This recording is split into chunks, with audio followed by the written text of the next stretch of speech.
ဒီလောက်လို့ကျွန်တော်ပြပါမယ်အရန်ပါရဲ့ညီရမဟုတ်ဘူးပဲအခန့်ပေးမမဂရီတွေပေးပြီးတော့စာရွက်ကြီးမှာလက်မှတ်ထိုးရမှာဆိုလို့ပဲ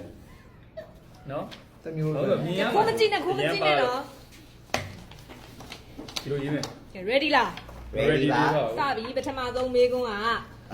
coffee လား tea လား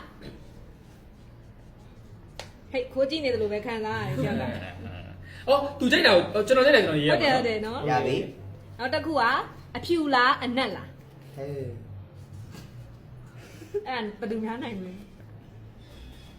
ရပြီလားခိုးကြည့်နေရလားနောက်တစ်ခုကကျတောင်တန်းလားပင်လယ်လားတောင်နေစီသွားမှာလားပင်လယ်စီမှာသွားလေကျင်တာလားမူကတစ်လောက်တစ်ခါလောက်ပြောင်းနေရတယ်အဲ့လိုအခုဖြစ်နေတဲ့မူပဲရေးအခုနှစ်ယောက်ပေါ့ဘယ်သွားကျင်တယ်လို့တူတူလေးပြောမိရဟာနှစ်ယောက်လို့လားနှစ်ယောက်အဲ့တော့နှစ်ယောက်ပေါ့အေးပေါ့တယောက်တည်းလည်းပြောမိတဲ့နေရာလေးပေါ့ကွယ်မတိုင်မင်းနဲ့နော်ရိုက်တာကြောင်လားခွေးလားအားနေလုံးတူတူပဲ easy ရပြီလားရပြီအဲ့ဆိုလို့ရှိရင်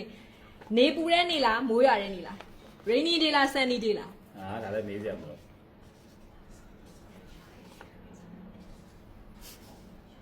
ဘယ်နှခုတောင်မှလဲကြံနေနှစ်ခုပဲကြံတော့တယ်ကာရာအိုကေလားဒန်းစင်းလားတချင်းဆိုမလားကမလားအဆိုကြိုက်တာလားအကကြိုက်တာလားရှိုင်းအကြိုင်နော်ကိုမကြည့်နဲ့နော်သိလိုက်လေကြီးပေါ့ရပြီလားနောက်ဆုံးတစ်ခုကတော့ overseas ကိုသွားလဲပြစ်မယ်ဆိုလို့ရှိရင်ဂျပန်ကိုလဲခြင်းလားကိုရီးယားကိုလဲခြင်းလားကဲပြီးပါရပြီမိကွန်းလေးကတော့ပြီးသွားပါပြီပြီးပြီလားပြီးပါပြီဖြေလေးတို့ခုချင်းပြရမှာထင်တယ်နော်သူတို့မဟုတ်လေမပြနိုင်ဘူးလေခုမှပြန်မေးပါလေရှိုင်းဖြေရတော့မှာလေဩဟုတ်လားဒီလာလေးဖြေရှိုင်းဖြေရမှာဟုတ်ရှိုင်းရင်ဖြေမှာလားအဲ့ဆိုအဖြေစာရက်တွေအပ်လိုက်မယ်မအနေလှန်ပြလိုက်လှည့်ပြလိုက်လို့ရလှည့်ပြရင်အကုန်လုံးအောက်ကအဖြေတွေပါမြင်ပြီရှားဖြေပါမြင်ပါမြင်ပါပေါ့မမတို့ယူထားလိုက်ဟိုရပါကိုကပဲကင်ထားလိုက်ကိုကပဲကင်ထားအဲ့ဆိုပြီးတော့အဲ့ဆိုလေးခုပြန်ပြီ coffee လား tea လား तू က coffee သူလဲ coffee ပြပါမပြသေးဘူးပြတယ်အမှန်လေးချက်လိုက်အောင်တော့မှန်လားမလားသိကြရဲ့လားမှန်လေးချက်လိုက်ပါအောင်ကဲကြည့်အောင်အဖြူလားအကြိုက်ကြီးရ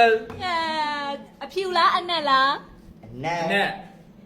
ချစ်ပေးတော့ပြရပါလေအမေမလားရပါအဖြေတာမှာအမေပြီးပြီနော်နောက်တစ်ခုဖြန့်လေးကဲနောက်တစ်ခုတောင်တန်းလားပင်လေလားပြင်းပြင်းပင်လေခုနကပြီးမှတိုက်ပါပြီးမှတိုက်ပါမပြသေးဘူးပြီးမှပြမယ်ကိုကြည့်ကြလားမသိမခိုးကြည့်တယ်အခုမှန်တယ်မားရမပြောထားသေးဘူးနောက်တစ်ခုကကြတော့ကတ်လားဒေါ်လားဒါကတော့နေရာလုံးခွေးပဲခွေးနေရာလုံးခွေးပဲမဟုတ်ဘူး dog person dog rainy day လား sunny day လားကျွန်တော်တို့မိုးရတဲ့နေ့မှာစဆောင်ရတော့ rainy day ကြိုက်မယ်ထင်တယ်သူကဲတချင်းဆိုမှလားကမှလားဟိုဟာ तू ကတော့ဒန်စာလေသူကဆိုတာကြိုက်မယ်ထင်တယ်ချင်းဆိုမှန်တယ်ဟာဂျပန်သွားချင်လားကိုရီးယားသွားချင်လားဂျပန်ကိုရီးယားတချင်းဒီလောက်ရကိုရီးယားသွားမှာပေါ့သူကဆိုင်ကျွန်တော်ဗာရေးဆိုင်ကဗာရေးထားတယ်ဘယ်လိုပြောမှာတော့ကိုရီးယားအဲ့ဆိုရင်ပြမယ်နော်ဆိုင်ကတခုပဲမှားပါတယ်လေရတယ်တိတ်လိုက်ရလေရေးပဲကော်ဖီရဲ့အမဲရဲ့ပင်ရဲ့ဖွေးရဲ့ rainy day ရဲ့အဆိုရဲ့ကျွန်တော်စကိုရီးယားကျွန်တော်ကြိုက်တယ်ကိုရီးယားလေးပြေတာဒါမဲ့ဟုတ်တယ်ပုံမှန်ညစ်လိုက်တာပေါ့အဲ့ဒါဆိုညစ်တာမဟုတ်ဘူးကျွန်တော်ဂျပန်သွားပြီးတော့တွေးချင်တဲ့လူရှိရဲ့ဟုတ်ရဲ့သူမင်းနဲ့ဒါဆိုရင်တော့ရှိုင်းရပဲမှားပါတယ်ကဲကိုကြီးပြတာဗီတာမင်ကဘာဖြစ်ရလဲရှိုင်းကိုဂျပန်လို့ဖြစ်ရဂျပန်လို့ဖြစ်ရကိုနှစ်ခုမှာရဲ့တချင်းဆိုတာနဲ့ကတချင်းဆိုတာကြိုက်တာလေဘယ်လိုလုပ်ကမှာလဲဟုတ်ပါလေကိုရီးယားနှစ်ခုတော့မှာကိုရီးယားဘာလို့သားလဲရန်ကားလို့လေဒါကိုဂရီငါတို့ဂရီပေးထားတယ်လေ bro ငါတို့ကိုရီးယားမှာဗာလဲ commercial ရိုက်ဖို့အတွက်ဆိုအဲ့ကြောင့်မလို့သွားချင်တာလေငါသိရမလားငါတို့ရဲ့3ရဲ့ brand တစ်ခုရှိတယ်လေဟုတ်ကဲ့ပါငါရဲ့နော် okay လားအဲ့ဆိုနောက် game လေးဆက်သွားလိုက်မယ်နောက်တကယ်အဲ့တော့နမတ်ရှုံတဲ့ကိုကြီးမှတ်ထားလိုက်နော် punishment ကတော့အမှတ်များတဲ့လူရဲ့သဘောပါနော် punishment ကတော့အမှတ်များတဲ့လူရဲ့သဘောပါဟုတ်တယ်ဒါဆိုနိုင်ပါနောက်တကယ်လေးစိတ်ကိုလျှော့တာဟုတ်လေတခုပူတာမယ်လေ